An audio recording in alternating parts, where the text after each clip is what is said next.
She had me messed up. I can't sleep properly. When I close my eyes, it's all there. That poor man left out there. I can't look after my grandchildren. I can't do any of the things that I used to do. When I was at the police station, I thought I would never see my kids or my grandchildren ever again. I was terrified I was going to prison for a crime that someone else had committed. They kept saying to me, "Who is it?" And I had to keep repeating, "I promise I don't know." Welcome to Extraordinary Stories Podcast.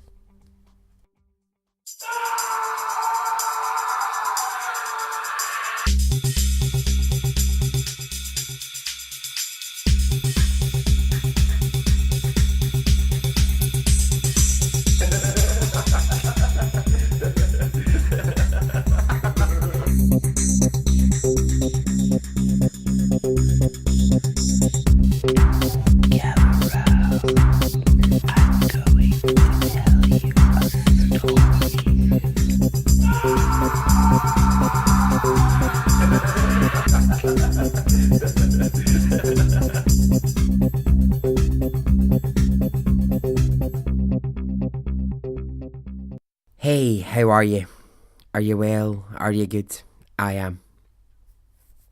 Here we are, another episode.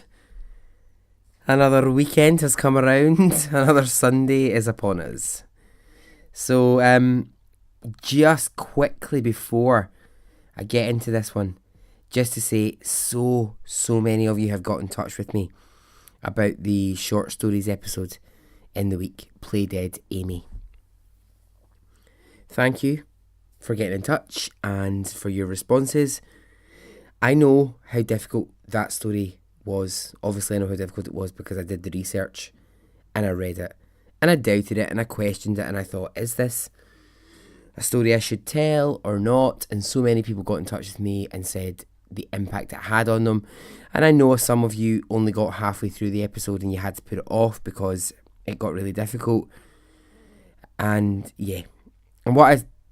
I hope that if you did, that you're back for this new episode, and I hope I haven't lost lots of people listening to the podcast because of that one particular story. But I do stand by it and say it's a story worth telling. Sexual violence and horrific attempted murder is never easy to hear. It's not easy, but I felt that story, because actually I didn't tell that story because I wanted to tell all the graphic parts of the very terrible bits of rape and the very terrible bits of attempted murder. I wanted to tell it because actually someone survived out of that.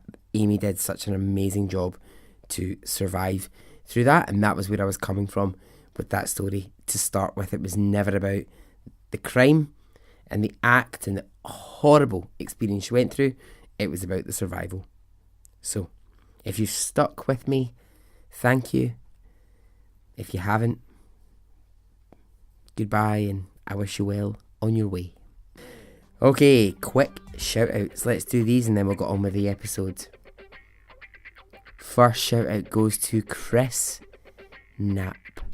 Chris, I'm so sorry I didn't do the shout out in the midweek episode when it was your birthday, but I hope you had a really nice birthday. So, hey Chris. Melanie Goodgill. Hope I've said your surname okay there, Melanie. Thank you for getting in touch. I received the best selfie this week from SJ Jezza and Buster the dog.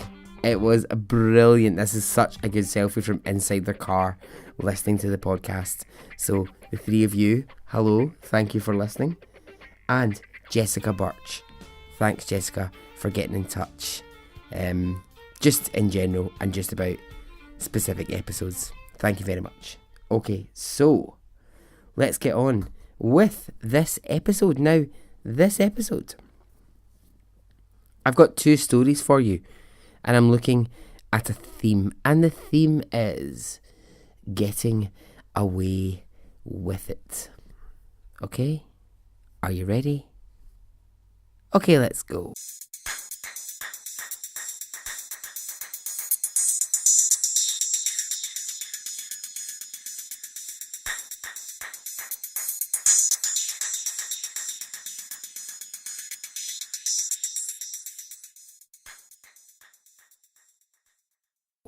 Okay, where are we? We're in Wales in the UK, and it's 2015. Who do we need to know about here? Well, we need to know about the star of the story, Lee Ann Sabine. Lee Ann Sabine was living in Wales, and she would walk around the small mining village in Wales telling everyone that she was a former supermodel and singer. And all the while that Lee Ann was doing this, she was calling everyone babe and darling in her thick Australian accent.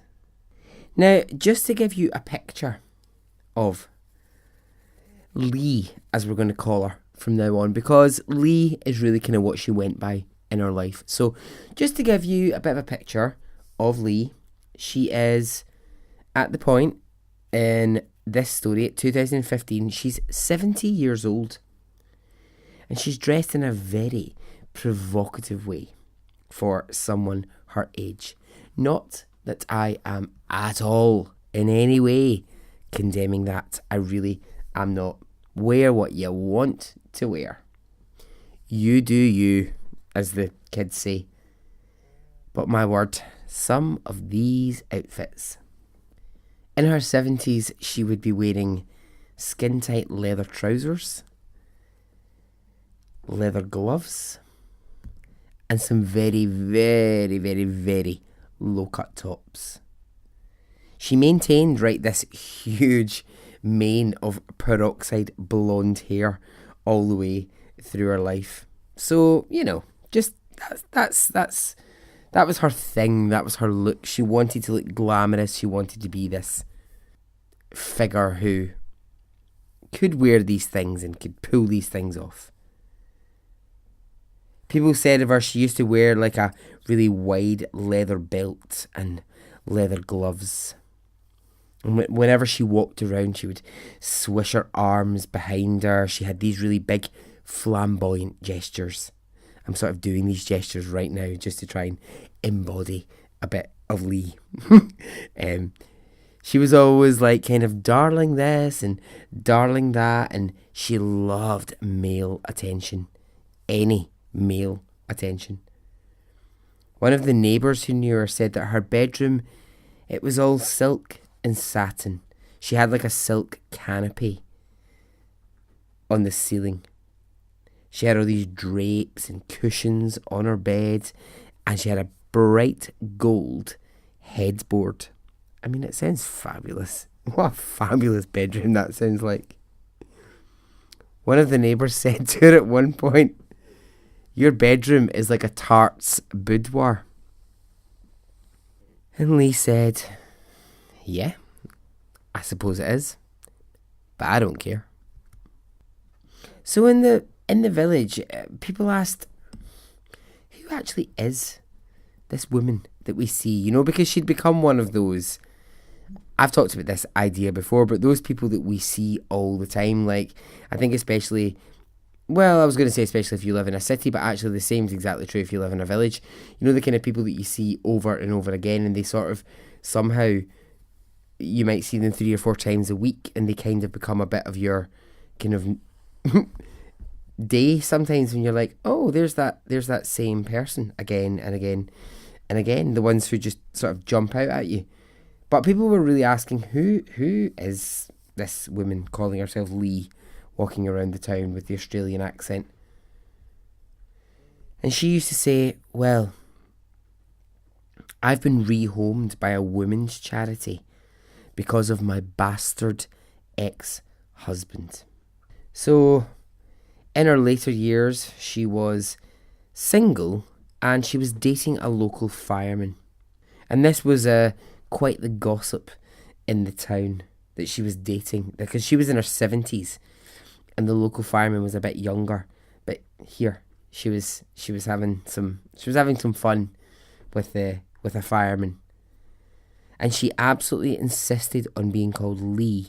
And when people said, okay, but I thought your name was Lee Ann, she went, no, you have to call me Lee because That was my cabaret name from back when I was famous in the cabarets.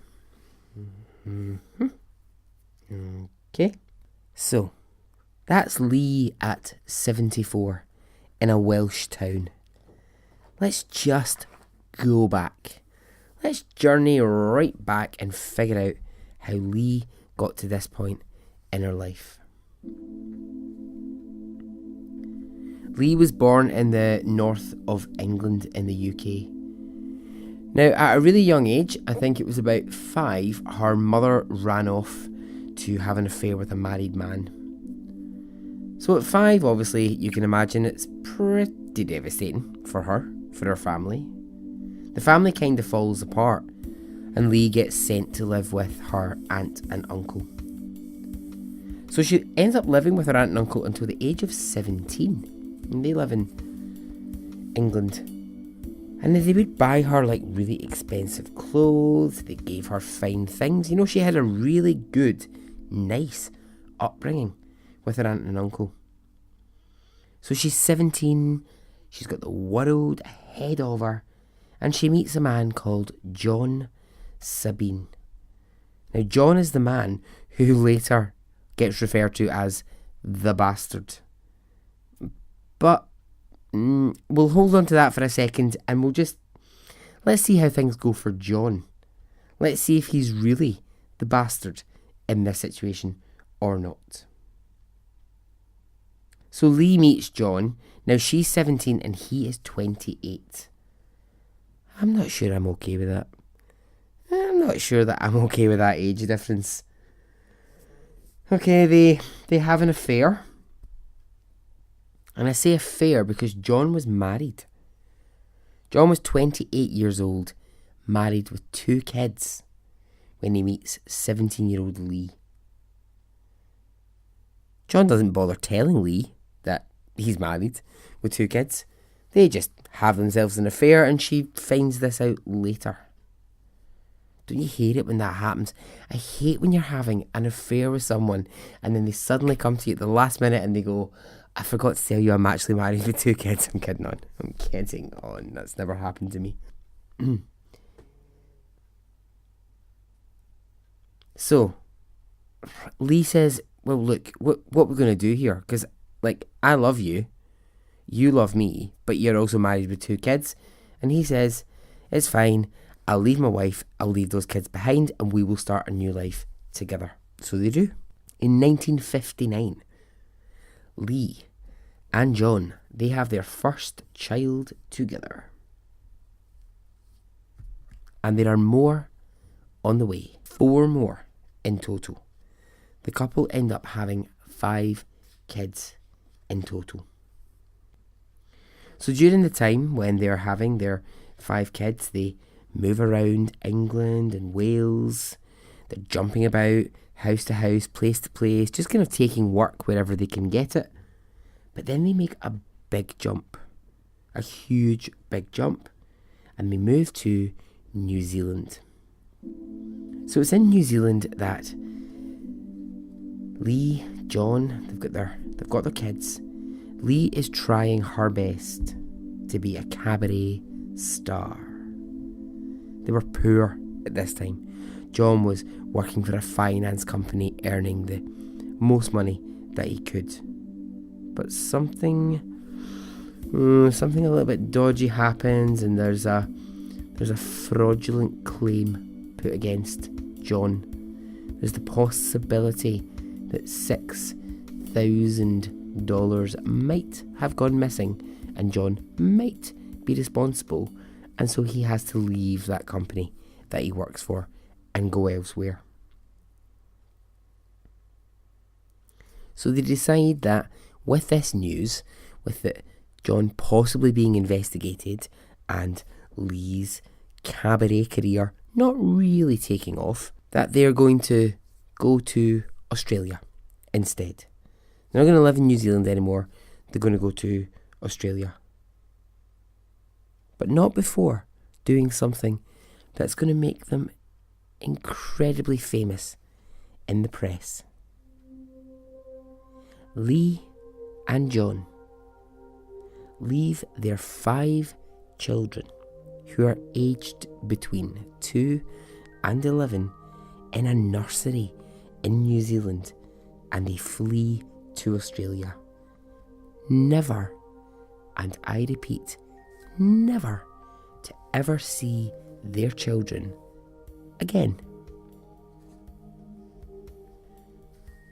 Okay, who the fuck puts 5 kids into a nursery and fucks off to another country? Are you kidding me? It's fucking awful. It's so awful. I cannot believe the 2 of them just went, nah, let's just put the 5 of them into a nursery and we'll fuck off to Australia. We'll leave them in New Zealand and off we go. I'm not in love at this point in the story with either John or Lee. I don't feel either of them have really earned any of my respect at this point.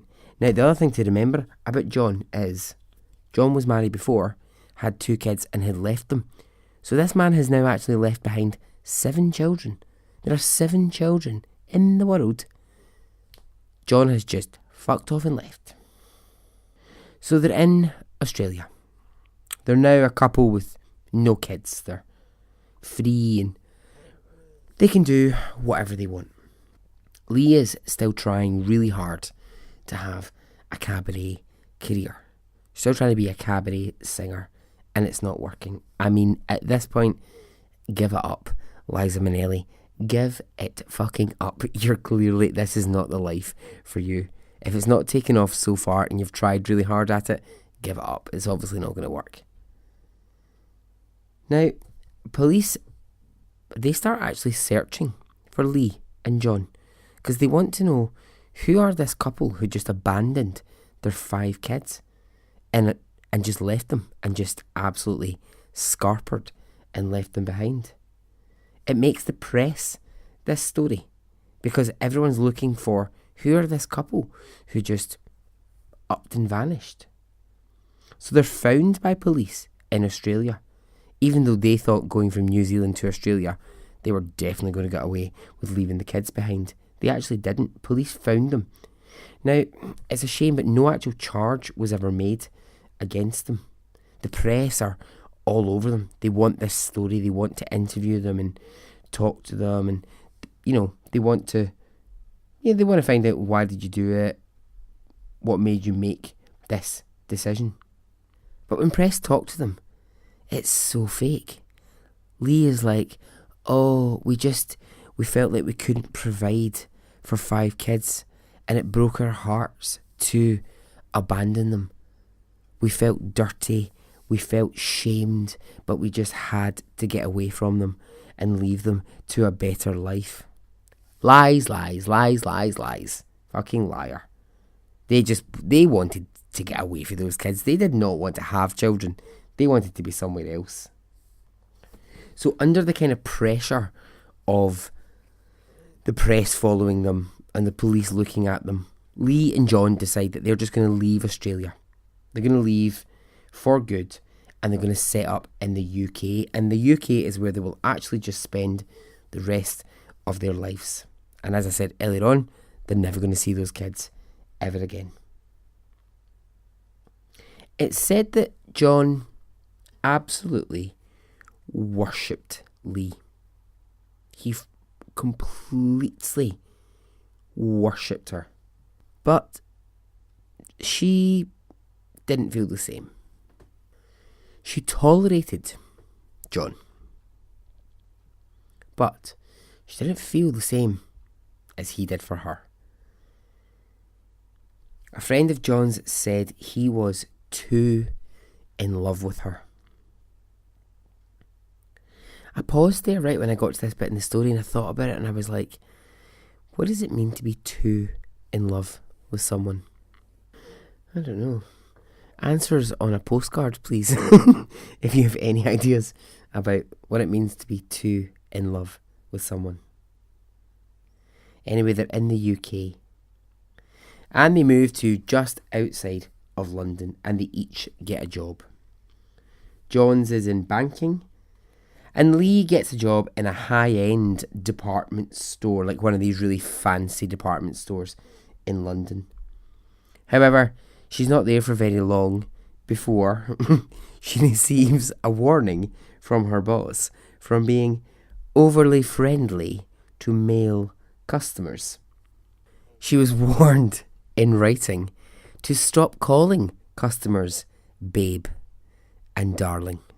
The story actually made the newspapers because it was like, woman who works in high-end shop is over familiar with customers, and Lee, being the kind of fame seeker that she is and being the kind of person who likes the limelight, went straight to the newspaper for an interview, and she said they obviously thought I was some sort of tart because of my nails and my colourful hair.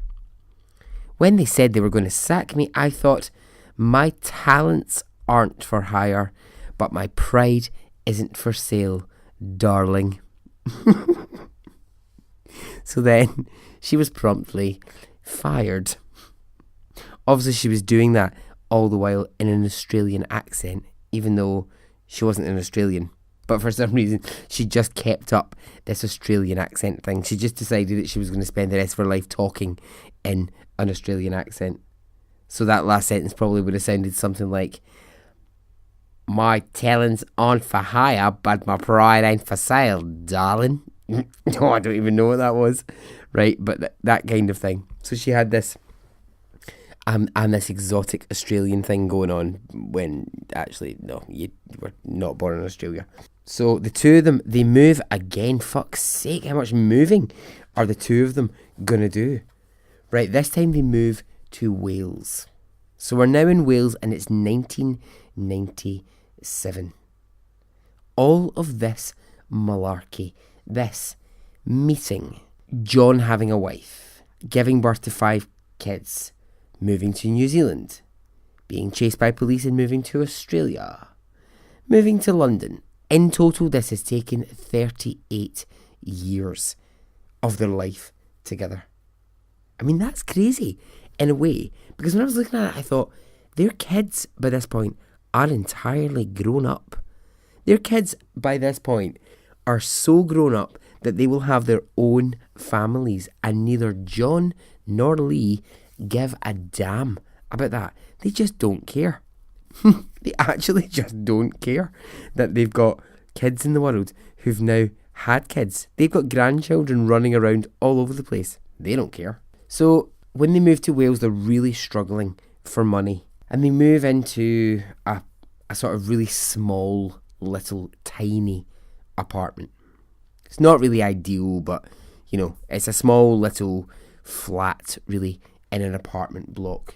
And not the greatest area. It's not terrible, but it's not exactly glamorous. The whole entire time, I mean, Lee is telling everyone, well, I used to be a supermodel. And actually, I used to be a very famous cabaret singer back in the day. No, you didn't, Lee. I'm sorry, but you just didn't. So stop making that up. Lee has to, in a moment of real financial panic, call a really old uncle of hers. And she says, she hasn't spoken to this guy for about 20 years. She phones him and she says, I really need money and I really need it now. If I don't get the money, I'll kill myself. And the uncle says, well, maybe that would be the best thing that you could do for everyone. Okay, burn. Sassy uncle. Just 2 days before they move into this tiny little flat would be the last time that anyone would ever see John Sabine alive.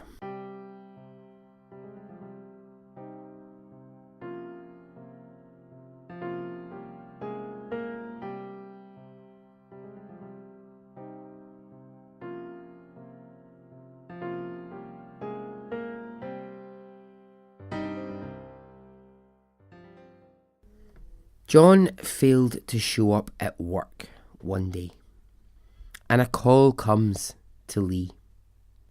She says, the bastard has run off. She tells this story far and wide to anyone who will listen. In her fake Australian accent, she's telling them the bastard has run off and left me. He's met someone else. Lee continues to collect John's pension. I mean, she's not really seemingly too upset by John's disappearance, by John's up and leaving of her life. She's still going out every day, dressed up in her best clothes, her leather trousers, leather gloves, leather belts. This is when she meets the fireman. They have their wild sexual affair. Was there a funeral for John Sabine? No. Did anyone come asking questions about John? No. Did anyone ever try and track down John? No. So if we go back to where we started this story, 2015, Lee is ill. She's developed cancer. And by now she's a bit older. She's 73. She's receiving treatment, but the truth is the cancer is going to take her life. Now, in the block of flats that she's living in, the ones that I said, they're not the nicest block of flats, but, there's nice people who live in that building. She's developed lots of relationships. And she's met a neighbour called Michelle Jones. Michelle's in her, I think, 40s. And every day she'll bring to Lee some hot meals. She brings her cigarettes. She brings her magazines. She sits with her. They watch TV together. She's a real companion to Lee as Lee is battling cancer. One day, close to death, Lee turns to her neighbour Michelle and she says, "I need you to move the skeleton from the garden and put it in the cupboard in the hall to scare the new people." Now Michelle thinks, okay, Lee has lost the plot. But she kind of nods along, she smiles, and she says, okay, I will do. I hope it's not a real skeleton. Lee looks at her and she says, you never know.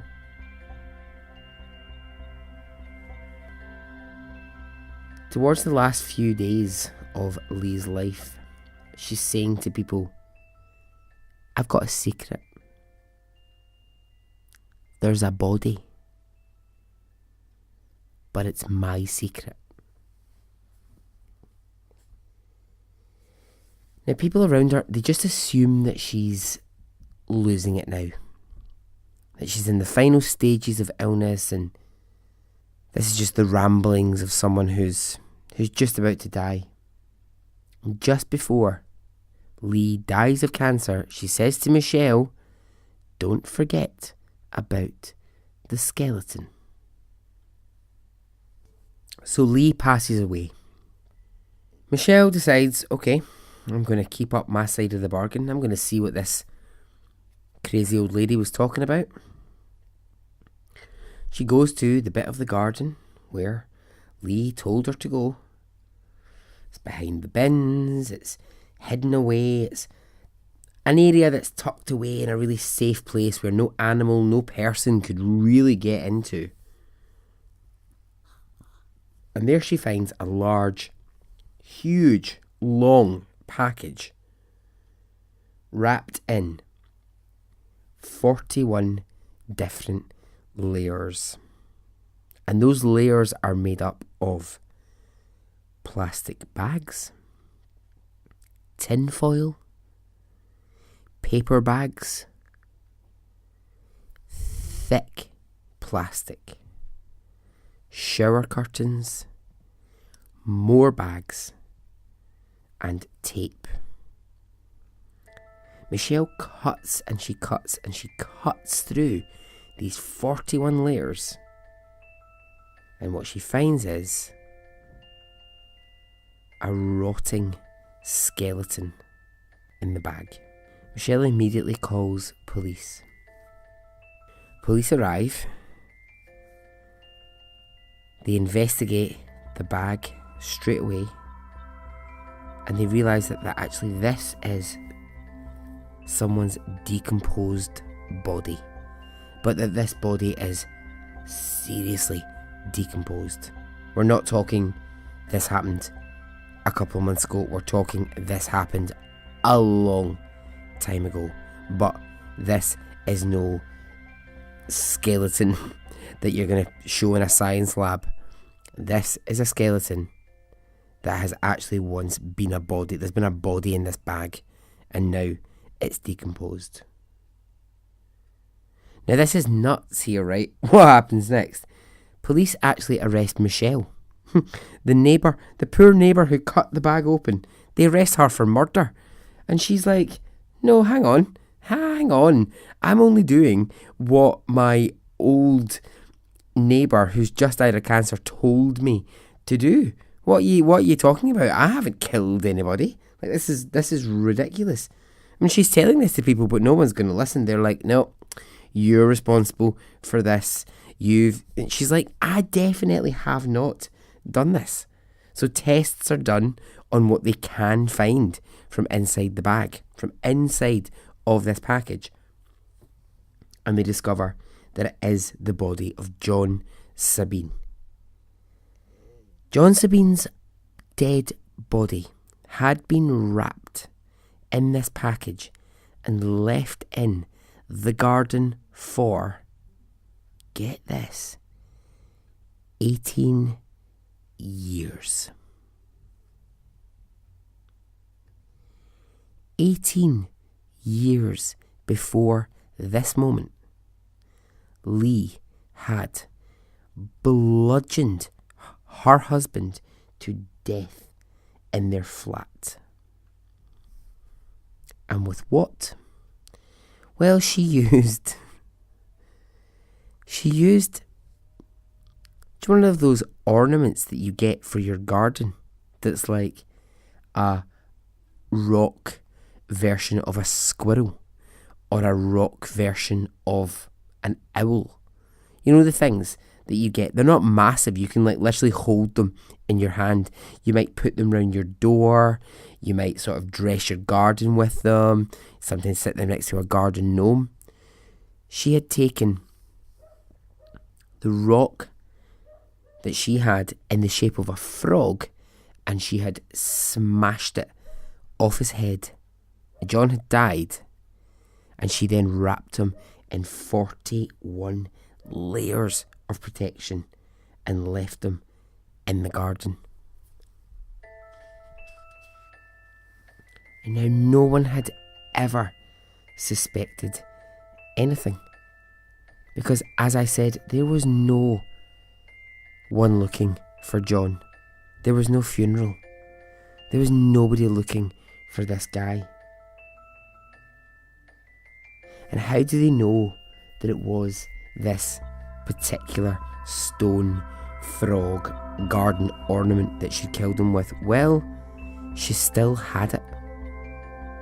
She still had it in her possession. It was still in the flat. She had kept it for 18 years. The very thing that she'd used to smash her husband's head in with, she had kept in her flat.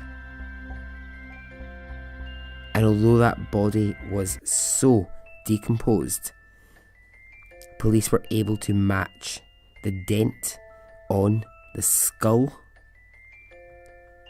to the exact size of that rock and know that that's exactly how this body had died.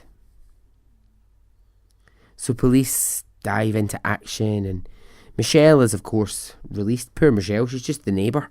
Do you know what I mean? That's a terrible job. It's a terrible time she's had. So Michelle's released. And people, this is what's weird, right? This is the thing that actually kind of like drew me into this story. People who then knew Lee for a long time start saying things like, oh yeah, she did used to always mention something about a body. She did used to always say, oh God, one day they'll find that skeleton. Oh, I hope no one finds that body. But everybody just thought she was mad. People just assumed she was so kind of crazy and eccentric, no one really knew what she was actually talking about. The entire time of her life, she was actually confessing to the crime, but nobody took her seriously. Nobody actually was thinking she's actually talking about the body of her husband, who she's hidden in the garden. So at age 74, Lee Sabine died having murdered her husband and having lived her life, gotten away with it. People who knew the couple said he was the most loving man, but she was conniving. He loved her too much, and she treated him terribly. And so ends the story of Lee and John.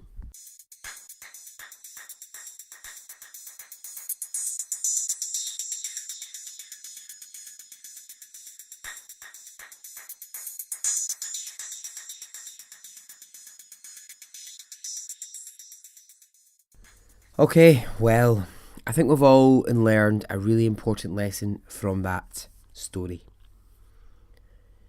If you want to get away with murder, all you have to do is buy yourself some leather trousers, start talking in a fake accent, and just be a bit eccentric. And, you'll coast through life just fine. Oh, I just find that such a shocker. Such a shocker that she just got away with it for that length of time. Oh. Like I said to you earlier on, I don't think nobody deserves to be, struck to death with a garden ornament. Nobody deserves that.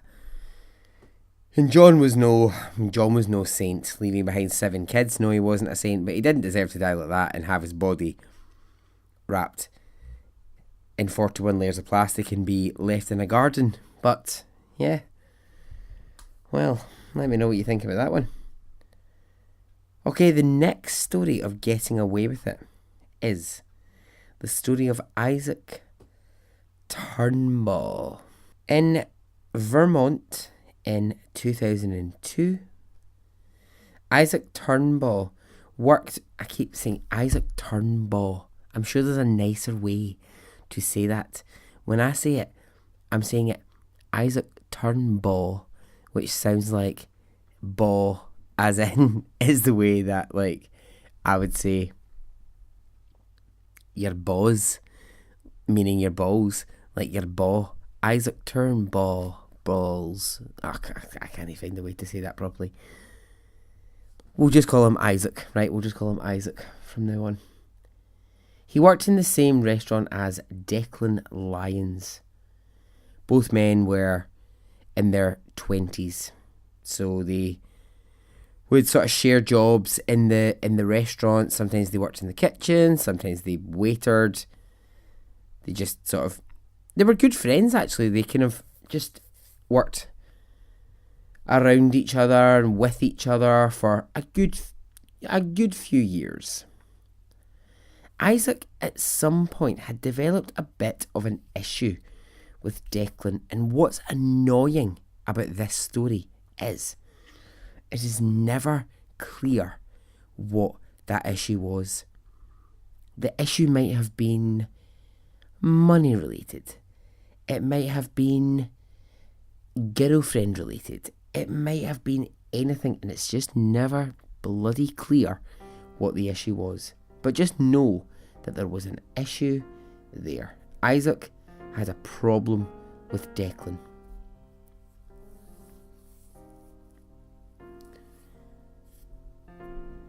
So one night, like any other in the restaurant, the two men are working away, and Isaac's out the front. He's waitering tonight. The restaurant's busy.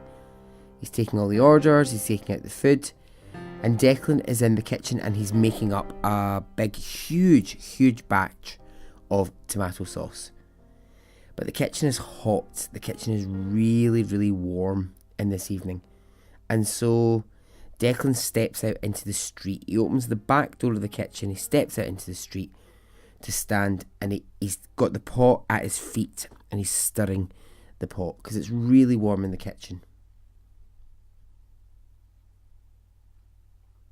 Before he knows what's happening, Declan is stirring the sauce when a gun is placed to his head and he's shot dead right there on the street.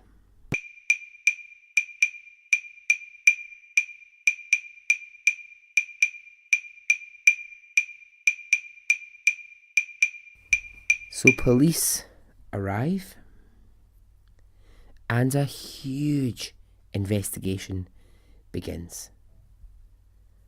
Now, Declan has no enemies.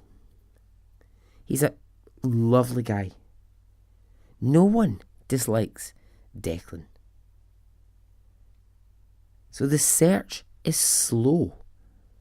Very slow because there's no one obvious in the frame here. It's just not showing anything up. Police can detect what type of gun shot Declan, but they can't find the gun. They also can't find anyone in the restaurant who they can place at it. The restaurant was busy. Everyone was working. Everyone was doing their thing. We don't know what's happened here. So it comes down to, was it possibly just a random? Did some random person with a gun just come up and shoot Declan in the head while he's stirring that sauce in the street? Now, Isaac, his friend.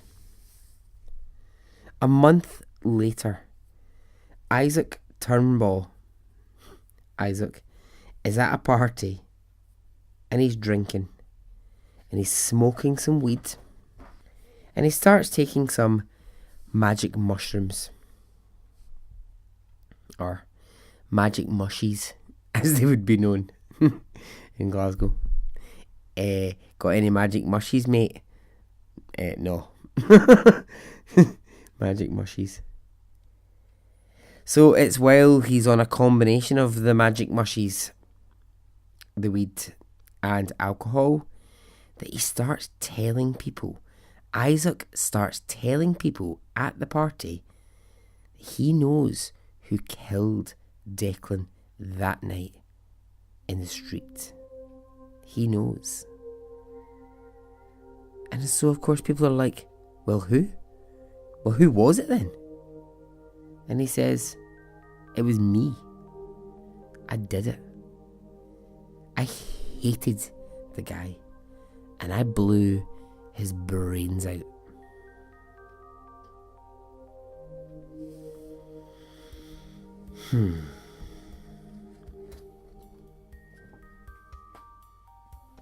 I mean, we've all been at a party with someone and they start, after too much, telling you something that you think, see, in the morning, you are so going to regret that you told me this tonight. I often get I've had an affair. I'm shagging someone else situation from people. I'm like, great, this is excellent, but you've had quite a lot to drink, and now in the morning you're going to regret you've told me that. Luckily, I can keep a secret, so that's fine. Now, one of those people at the party, they take Isaac seriously. And what they do is they go to Isaac's mum and they say, look, here's the thing. He said last night at a party, yes, he was out of his face, but he said at this party that he had killed Declan. And his mum gets really concerned by this. And his mum, and this must have been so tough for her to do, she phones police. She phones police and she says, listen, my son last night at a party told people that he was responsible for this. And I just want you to check that out. Now this is where it gets very tricky and complicated, because at that same party and during that same confession, Isaac also said that he was responsible for 9/11. And that's where a real grey area starts to arise. Because police interview him and they say, well, you said that you killed Declan, but you also said that you were responsible for 9/11. So there's a bit of difficulty there. It's all gone a bit kind of strange. Do you know what I mean? Because it's like, well, okay, are you really confessing to something, or are you just out your face on some crazy drugs? Who knows? The big struggle is there's no motive here. There's no real motive. Yeah, Isaac's saying, I hated the guy. But actually, police are looking at that and going, okay, but there's no real, clear reason for you to, there's no money involved. There's no, they want something to cling on to. They want, rather than just an emotion of, I hated you, they want something that they can kind of pin it down and go, that's why you did this. Anyway, regardless of whether he confessed to his involvement in 9/11, which was clearly non-existent, they still arrest him. And it's felt that there is enough evidence to take this case to court. The fact that he confessed, the fact that he was actually at the crime scene, so you've got all your, I'm trying to remember them, what are they called? Means, motive. I can literally hear all of you true crime podcast lovers, which I am, screaming the third one at me. Means, motive, and what's the third one? Shit, I can't remember it. Okay, but you know what I'm saying. So this case goes to court. The prosecution, they believe they have a real shot at getting Isaac in prison. Isaac is going down. But the defence, unfortunately, the defence are better in this court case. They say, no way. No way. He was absolutely mangled when he confessed. He bloody confessed to 9/11. Do you seriously believe that a man who says he's done that is actually being serious about a murder they might have committed? And the jury are told, if there is any reasonable doubt, you can't convict. And so they don't. Isaac is found not guilty. He is a free man.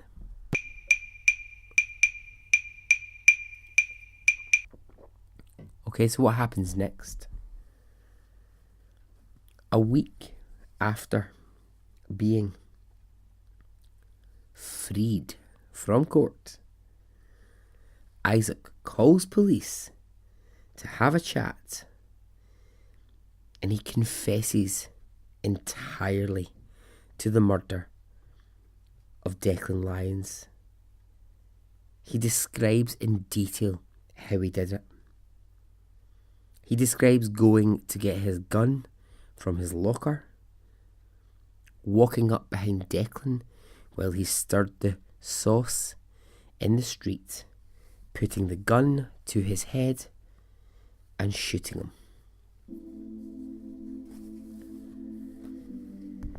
But here's the thing. that's going to frustrate you as it fucking frustrated me. Isaac has been tried once for this and he cannot be retried. This is the phrase double jeopardy, which I know we'll all have heard 100 times, and if you haven't heard it, basically what it means is, if you've been tried for something and found not guilty, no matter what happens, you cannot be retried for that case. If you've been cleared of something, you can't be retried.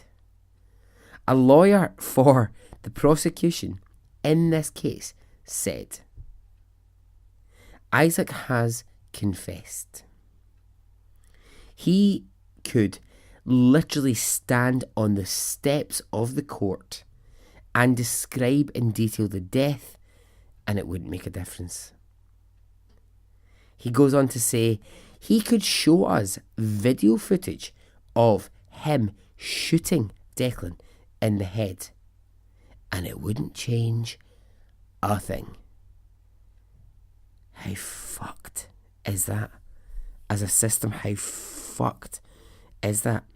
And I know that it's also there to protect people in a way as well. I understand how it protects people, but I just also think, come on, this guy is now coming forward and saying, I did it, a week after he's been found not guilty. It's fucking insane. So Isaac, all that Isaac receives is some mental health treatment. But he remains to this day a free man, and he entirely confesses quite openly to the death of Declan Lyons. Declan Lyons' family say after the trial, after everything that they went through with the death, they want no more. They accept that Isaac is guilty, but they just need it finished. They don't want another trial, and another trial will never happen anyway, but they just don't want any more of it. They just want the whole thing laid to rest. In a lot of the social writing that you will read online about Isaac, the question often comes up is he actually the perfect example of how you get away with murder? And so ends the story of Isaac Turnbull.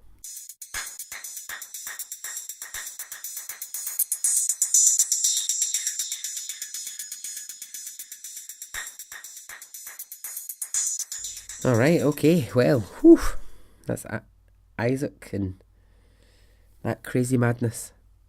You might remember that in an earlier episode, I reached out to anyone who was working in the world of law, who was working in the judicial system, anyone who might have an understanding, and I got a really great response from that. So those people who came to me at that time, I'm coming back to you soon. What I wanted to do was find the right stories to bring back to you and ask you about and let's talk about. But this kind of thing, this sort of double jeopardy thing, really interests me, because I don't think, I could be wrong, but I don't think it exists outside of the US. I think it only exists in the US. I'm not sure. Again, that's why I need law experts, because I ain't no lawyer. Anyway, yeah. So I hope you enjoyed those stories of getting away with it. Alright. No, hang on. Shut up, Barry. Shut up, Barry. So, if you want to get in touch, please do. Join the Facebook group. It's the place to be. It's all happening. It's all going on. If you want your Extraordinary Stories podcast chat, if you want to hear more stories, read about crazy things, come to the Facebook group. It's brilliant. You can get me on Twitter. You can get me on Instagram. You can't get me on Snapchat. You can email me, extraordinarystoriespodcast@gmail.com, if you want to vote for me. in the UK British Podcast Awards Listener's Choice category, you can. That would be lovely. Also, I've closed the merchandise competition now. Well, I've not closed it. It's still open. If you still wanted to put something on it, that would be marvellous. But I have selected the 3 people who gave me the best suggestions for merchandise, and you will be receiving a personal story. So thank you for everyone who got in touch with those suggestions, and they were wild and wonderful. Anyway, I'm going to go. I'm out of here. So until the middle of the week. Okay? Goodbye.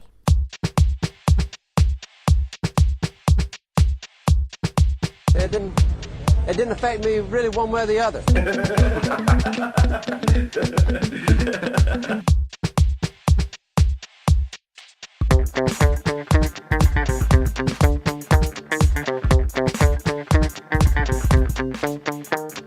I would imagine from the look on his face, let's get it on, let's do it, let's get it over.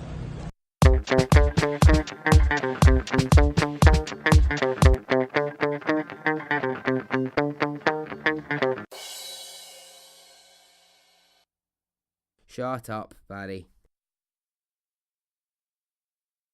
Let's get it on, let's do it, let's get it over.